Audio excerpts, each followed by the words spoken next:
Esdras, capítulo de número 10.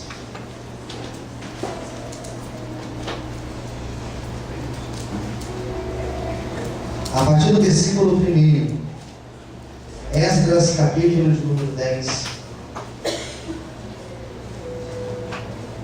A partir do versículo 1.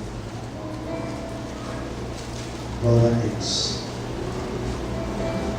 Vamos ler? Ora, enquanto Esdras orava e fazia confissão,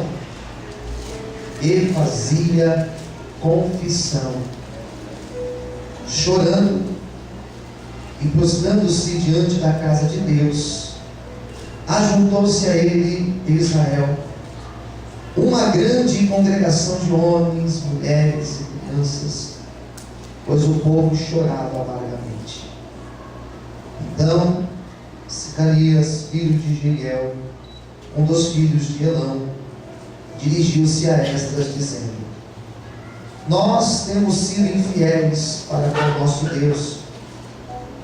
Casamos com as mulheres estrangeiras dentre os povos da terra.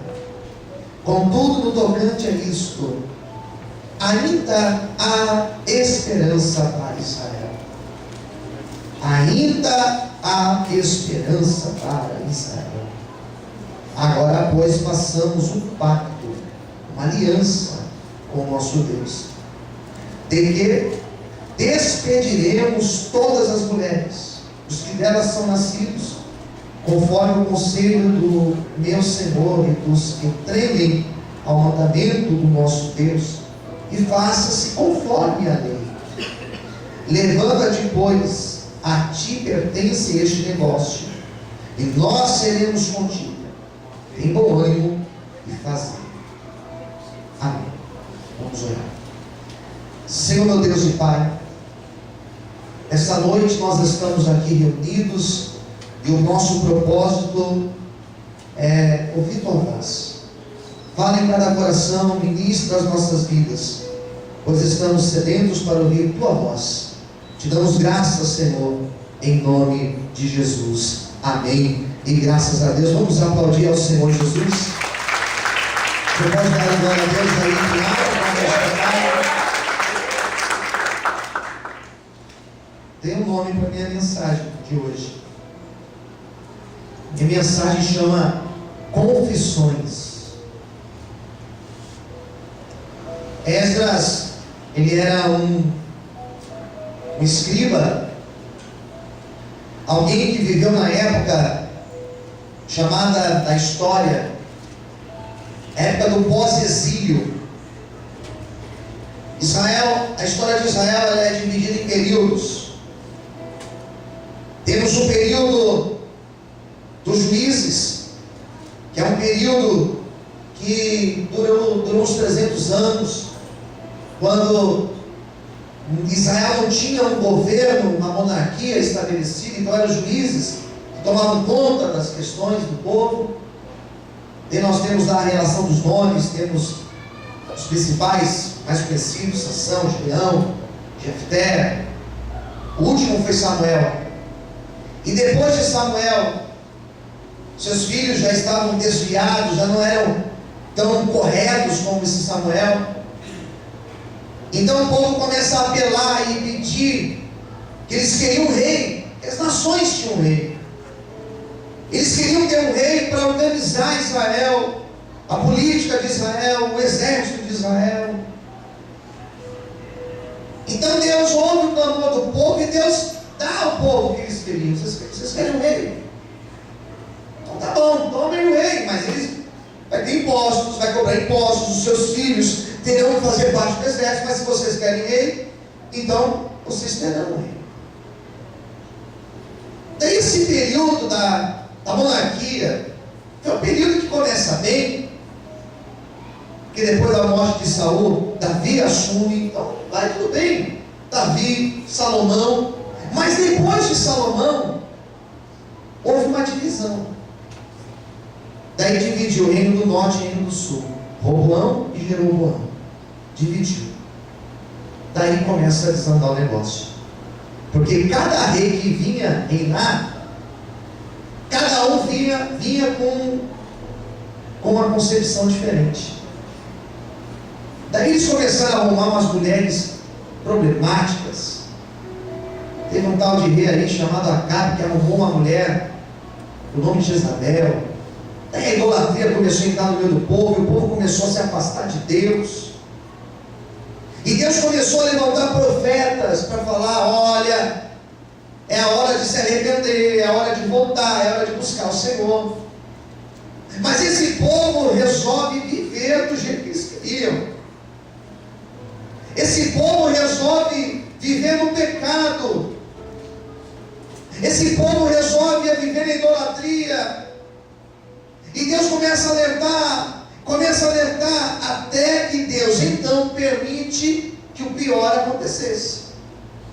Esse povo ser destruído, o povo de Israel, as suas casas serem destruídas, e esse povo ser levado para a Babilônia. O povo ser preso e ser levado para a Babilônia não significa que Deus não tinha poder para livrar. Significa que Deus, mesmo tendo poder para livrar, Deus permitiu, para que o povo entendesse que não existe outro Deus além do Senhor. Eu começo a entender que tem coisas que acontecem na nossa vida, não é porque Deus não é poderoso, ou porque Deus não pode fazer, mas acontecem porque Deus está permitindo acontecer, para nós entendermos, para nós compreendermos qual é o querer dele para as nossas vidas. Esse povo fica no cativeiro por 70 anos, que é um bom tempo. Nasce uma nova geração no cativeiro. Aqueles que foram levados tiveram filhos no cativeiro. E sabe qual é o pior de tudo? Que eles começaram a gostar do cativeiro. Quem entendeu, diga amém. Acostumaram. Sabe acostumar? Se adaptar. Foram se adaptando. É incrível como nós temos a capacidade de adaptar. Acostumamos até com certas dores. Já acostumei com essa dor aqui. Eu acordo sempre com essa dorzinha aqui. Já é de estimação essa dor que eu sinto, né? Acostumamos com uma goteira no meio da sala. Eu comprei um vaso, um balde que combina com a pintura. Deixa aí mesmo. Coloca lá o balde lá. Acostumamos.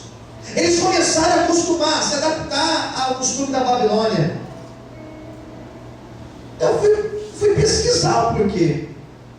E eu comecei a entender o porquê. Porque eles começaram a casar na Babilônia, com as mulheres da Babilônia. Quem está entendendo? Diga amém. E eles começaram a viver ali, ter filhos, foram construindo as suas casas, foram se adaptando àquele lugar.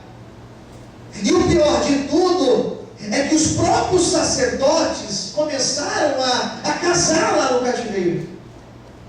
E começaram a abandonar o culto a Deus para doar os cultos da Babilônia. Começaram a deixar de adorar a Javé, ao Deus de Israel, para adorar os ídolos da Babilônia.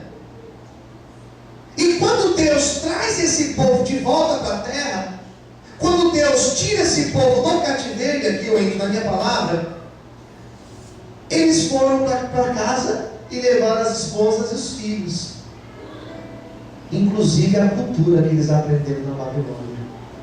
Quem está entendendo, diga amém? Deu para entender? Voltaram para casa e precisavam recomeçar tudo, precisavam construir tudo de volta, precisavam reconstruir a cidade. Daí nós temos a história de Neemias, né? De falar isso. Porém Deus não estava feliz com tudo isso, porque esse povo precisava recomeçar depois do cativeiro, mas eles não estavam puros na presença do Senhor. Era um povo que não estava como deveriam estar na presença de Deus. Quem entendeu, diga amém. Então Deus começa a falar com este povo.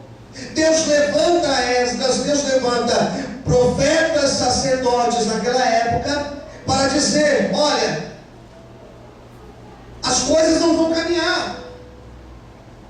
Queremos recomeçar, mas para ter recomeço nós precisamos buscar a Deus. Para ter recomeço, nós precisamos estar firmes com o Senhor. Do jeito que está, nós não vamos chegar a lugar nenhum. E eles começam a orar, eles começam a pedir para Deus estratégias, o que eles deveriam fazer, de que forma eles deveriam consertar, para que o favor de Deus estivesse sobre eles. É importante nós orarmos assim. É importante nós orarmos para Deus e perguntarmos: Deus, qual é a tua vontade para a minha vida? É importante você, antes de tomar uma decisão, você perguntar: Deus, realmente é do Senhor esse trabalho? Realmente esse projeto é teu? Será que esse relacionamento que eu estou querendo ter é do Senhor mesmo? Já parou para pedir para Deus isso? Já parou para orar antes de uma situação, antes de fazer uma compra, antes de você fazer um algo, você parar e orar: Deus, é do Senhor isso mesmo? Eles começaram a orar e perguntar: Deus, por onde nós devemos começar? Por onde nós devemos mudar? O que o Senhor precisa que nós façamos para que a tua bênção esteja sobre nós? Daí entramos no livro de Esdras, capítulo 10. Primeira coisa que eles precisavam fazer era confessar os seus pecados para Deus. Quem está entendendo, diga amém. Arrependimento e confissão dos seus pecados. Reconhecer onde errou, reconhecer onde tropeçou, reconhecer o que fez que não era para ter feito, reconhecer que estavam distantes da presença do Senhor, reconhecer que estavam fazendo para Deus de qualquer jeito, reconhecer que estavam, ao invés de se preocupar com a vontade de Deus, estavam se preocupando com as suas próprias vontades. Daí eu lembro do texto de Ageu, quando lá no livro do profeta Ageu, o profeta fala: vocês vivem nas suas casas estucadas e o templo deserto. Ou seja, vocês estão preocupados com a vontade de vocês e a vontade do Senhor em segundo plano. Então eles começaram a entender que era preciso reconhecer os seus pecados e deixar a prática do pecado, para que o favor de Deus viesse sobre a vida deles. Se você quer ser honrado por Deus, se você quer que Deus honre os seus projetos, a primeira coisa que você precisa entender nessa noite é que é preciso se arrepender, é preciso ter mudança, é preciso você falar: Deus, eu não quero uma vida de pecado para mim, eu quero uma vida nova. Se arrependa, busque o querer de Deus e com certeza o favor dele virá sobre a tua vida em nome de Jesus. Você pode aplaudir o Senhor essa noite? Amém? Se arrepender do quê? Qual era o pecado desse povo? As alianças que eles fizeram. Quem entendeu, diga amém. Os casamentos que eles arrumaram, os costumes que eles foram adaptando para a cultura deles. E sabe o que Deus falou para Esdras? Que aquelas alianças precisavam ser quebradas, que os pactos que eles fizeram no passado, que a idolatria que eles tinham admitido entre eles, que o pecado que eles tinham admitido, agora eles teriam que romper, agora eles teriam que abrir mão, eles tinham que despedir as mulheres, eles tinham que falar para as mulheres: olha, vocês têm que ir embora com seus filhos, porque o Senhor não quer a impureza em nosso meio. Quem está entendendo, diga amém. Daí eu pergunto para vocês: será que é fácil isso? Eles eram casados com essas mulheres, eles tinham construído um sonho com essas mulheres, eles tinham tido filhos com essas mulheres. Será que é fácil você ter um filho e você ter que despedir o teu filho? Será que é fácil você chegar para a mulher que você ama e você falar: agora vocês têm que ir embora? Não era fácil. Não era fácil quebrar essas alianças. Como é difícil, irmãos, ter uma vida posicionada na presença de Deus. Como é difícil romper com coisas que nós estamos acostumados a fazer desde lá de trás. como é difícil mudar de atitude, como é difícil romper alianças com aquele nosso passado, com aquelas antigas práticas do passado, como é difícil. Queremos servir a Deus, queremos viver na presença do Senhor, mas não queremos romper com aquilo que nós vivemos lá atrás. Queremos o favor de Deus para a nossa vida, mas nós não queremos abrir mão daquilo que desagrada a Deus. Como que o Senhor vai te abençoar? Como que Deus vai honrar a tua vida? Como que Deus vai fazer projetos novos na tua vida? Se você não vive o presente, mas você vive aquela velha vida no passado, o velho homem ainda está vivo. O que Deus pediu para esses homens, eu quero que você entenda isso nessa noite. O que Deus pediu para eles não foi fácil. O que eles precisavam fazer não era nem um pouco fácil. Mas Deus estava com a mão sobre aquele povo para dizer: dê o primeiro passo e a minha bênção virá sobre a vida de vocês. Se nessa noite existe um posicionamento verdadeiro e sincero, o favor de Deus também virá sobre a tua vida. Amém? Você pode glorificar a Deus por isso. Aleluia!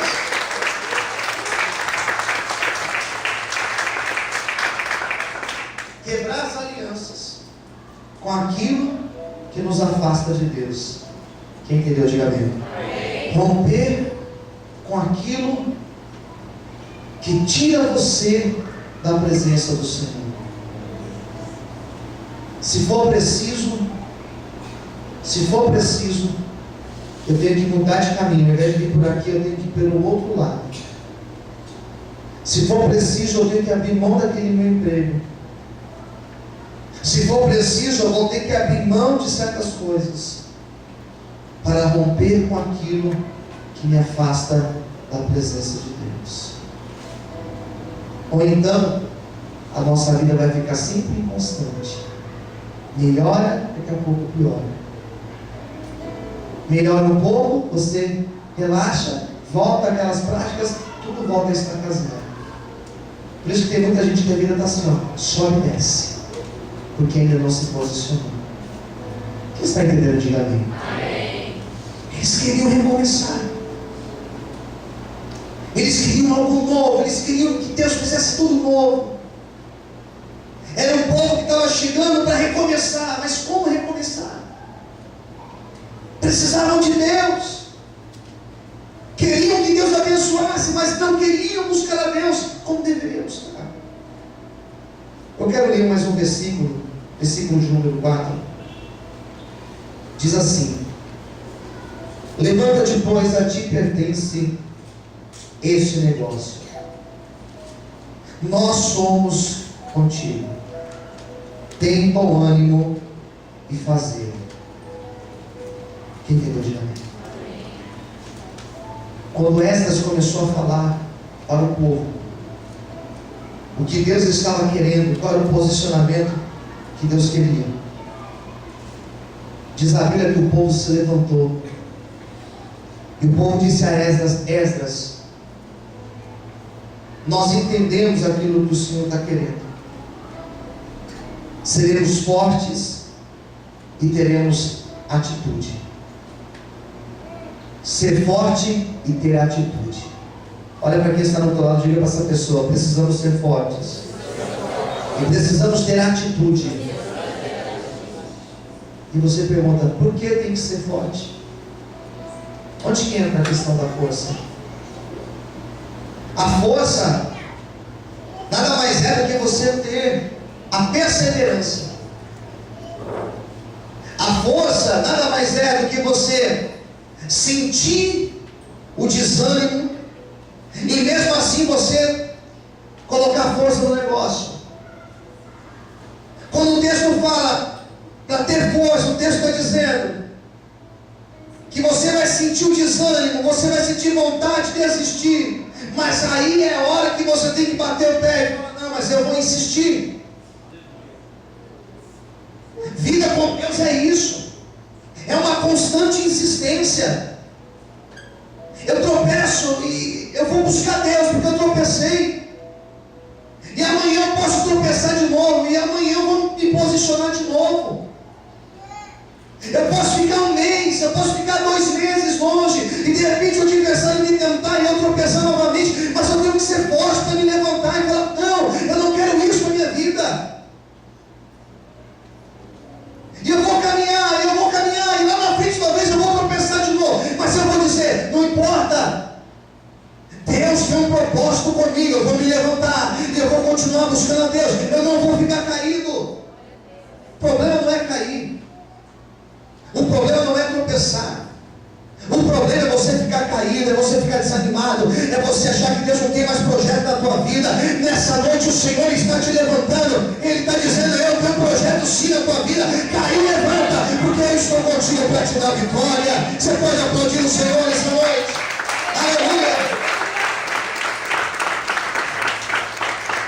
A igreja não é feita de pessoas perfeitas. Os obreiros não são feitos aqui, o nosso grupo de obreiros não é formado de pessoas perfeitas. Somos pessoas que caímos, que tropeçamos, que erramos mais do que acertamos, porém, nós estamos buscando a Deus, a força que vem do Senhor. E é por isso que nós estamos aqui até hoje, queridos. Quem está entendendo, diga amém. Olha para quem está do teu lado e diga: não é hora de você desanimar. É hora de você ser forte. Diga para essa pessoa. Amém. Ele fala o seguinte: ser forte e ter atitude. E aqui é o ponto principal da mensagem. Aqui é o centro da mensagem. Precisamos ter atitude. Quem entendeu, diga amém. Tudo na vida, irmãos, tudo é questão de atitude. Tudo na vida é você falar: eu não quero mais isso. Eu vou ter atitude. Vou renunciar para isso. O exemplo que mais me vem assim na minha mente foi no dia que eu falei assim: eu não vou mais tomar refrigerante. Você acha que é fácil? É fácil. Vou em festa toda semana, recebo convite para almoçar, para jantar toda semana. Você acha que é fácil? Não é fácil. Não é fácil. Foi dia 8 de janeiro de 2013. Eu lembro. Falei: não vou tomar mais refrigerante. Às vezes a pessoa ela espera a virada do ano para tomar uma atitude. A partir de hoje, ela vira um ano que a gente não muda. Às vezes espera a segunda-feira: quando chegar na segunda eu vou mudar. E chega a segunda e não muda. E às vezes simplesmente nós falamos: a partir de agora eu não quero mais isso para a minha vida. Eu já vi pessoas pegando um maço de cigarro e falando assim: eu não vou mais fumar a partir de agora. E nunca mais colocou o cigarro na mão. Quem entendeu de mim? Já vi pessoas que disseram: eu não vou novamente cair nesse erro. Vou tropeçar em outros. Nesse não quero mais isso para a minha vida. Abriram mão, tiveram atitude, e Deus abençoou e prosperou a vida deles. Posso ouvir um amém? Amém. Eu já vi pessoas começarem um trabalho e falarem assim: olha, eu vou batalhar, eu vou trabalhar nisso, e eu não vou desistir apesar das lutas, apesar das dificuldades. Eu vou até o fim. No dia que eu falei: não vou tomar mais refrigerante, parei, nunca mais. Está aí, 1 ano e 4 meses. Essa última faculdade que eu comecei, 4 anos de curso.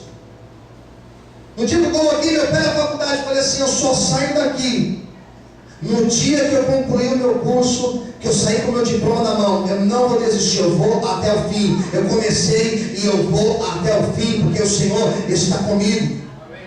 Eu estou dando exemplos simples aqui, mas é exemplo para você entender que quando você bate o pé e fala assim: eu não quero mais isso, eu vou mudar de atitude, eu não quero mais esse vício na minha vida, eu não quero mais esse pecado na minha vida, eu não quero mais essa maldição na minha vida. No dia que você se levanta e bate o pé, lá no céu, Deus fica de pé e fala: vai, pode ir, vai, que eu vou na tua frente para te dar vitória. Amém? Deus quer te honrar, querido. Tenha atitude hoje e o Senhor vai te abençoar e te honrar. Você pode aplaudir e glorificar a Deus. Você pode aplaudir o Senhor essa noite. Diga para quem está do outro lado: Deus quer que você atitude. Amém? É isso. Aquele povo se levantou e falou assim: tá bom, nós vamos ter atitude. É para abrir mão? Eu vou abrir mão. É para largar? Eu vou largar. Sabe qual é a diferença desse povo para mim e para você? Nenhuma. Em que nós precisamos ter atitude nessa noite? Sabe o que nós precisamos fazer? Parar de inventar desculpas. Quem está entendendo, diga amém. Parar de justificar os nossos fracassos usando pessoas. Ah, mas é o pastor. É o pastor nada, é você. Não é o pastor. Ah, mas é meu marido. Não é não, é você. Ah, mas é minha esposa. Não é, é posicionamento teu. Ah, mas na minha casa é difícil. Não importa. O texto está dizendo: você pode, porque Deus vai ajudar. As coisas vão mudar quando eu tomar um posicionamento, quando eu resolver, quando eu tomar a atitude de olhar somente para o Senhor, quando eu colocar o meu foco no Senhor, bater o meu pé e falar assim: não, eu vou até o fim. Esse romper, esse quebrar de aliança, a única palavra, quando eu estava escrevendo essa mensagem, a única palavra que me veio na mente foi a palavra radical. Eles tinham que simplesmente pegar e arrancar. Quem entendeu? Diga amém. Tem coisa na nossa vida, olha para cá, que nós temos que arrancar, queridos. Ou então isso vai acabar matando você e destruindo você. Quem está entendendo? Diga amém. Não era fácil, mas Deus estava ali para dar vitória para eles. Eu estou ministrando nessa noite. Eu sei que algumas pessoas vão sair daqui hoje com uma postura diferente da maneira que entraram por esta porta.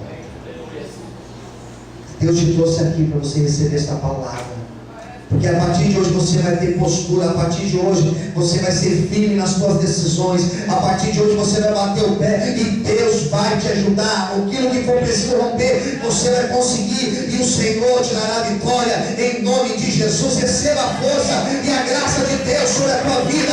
Você pode aplaudir o Senhor essa noite. Será que você pode glorificar Deus por isso?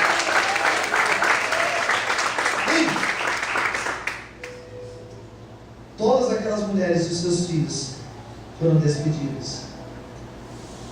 E sabe o que aconteceu? E aqui eu vou encerrar minha pregação. O povo voltou para o foco. E eles voltaram a buscar o Senhor. Se você deixar isso se você alimentar isso que te afasta de Deus, mais cedo ou mais tarde você estará longe da presença do Senhor. Então hoje é a hora, hoje é o dia de você romper e viver um novo tempo na presença do Senhor. Posso ouvir um amém? Amém. Eu quero orar por você agora. Vamos ficar em pé nesse momento.